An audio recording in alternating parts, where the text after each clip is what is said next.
রাতের খাওয়া দাওয়াটা কিন্তু একদম জমে গেল। Good morning to everyone. আশা করছি তোমরা সবাই ভালো আছো। বিশ্বাস করো আমিও খুবই ভালো আছি। রিসেন্টলি কিছু কমেন্ট পাচ্ছি যেখানে তোমরা আমায় বলছো, দিদি তুমি একদিন ভ্লগ না দিলে না আমাদের দিনটা অসম্পূর্ণ থেকে যায়।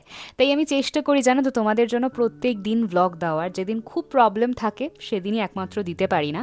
তো আমাদের বাড়িতে যিনি রান্নার দিদি রয়েছেন তিনি এত ভালো রান্না করেন আমি তোমাদের বলে বোঝাতে পারবো না। মানে আমাদের রান্নার সমস্যাটা মিটেই গেছে। তো আমি শ্যুট করতে করতে তাড়াতাড়ি করে খাবারটা খেয়ে নিলাম। তারপরে আমার জ্যাঠতো দাদার মেয়ে এসেছিল, তোমরা অনেকেই জিজ্ঞাসা করছিলে ও কে হয়, তাই বলে দিলাম। সারা দিনের কাজের পরে ওর সঙ্গে আমি কিছুটা টাইম খেলি। তারপরে আমাকে সে হঠাৎ করে বলল চল বেরো, আমরা একটু মিষ্টি খেতে যাব। এবার তোমরা বলো আমি কিভাবে আমার ওয়েটটা ঠিকঠাক করব বলো তো। ফেরার সময় নিয়ে এলাম ফ্রাইড রাইস আর চিলি চিকেন, আর এটা না আমি গন্ধ শুকেই অর্ধেক পেট ভরে যায়।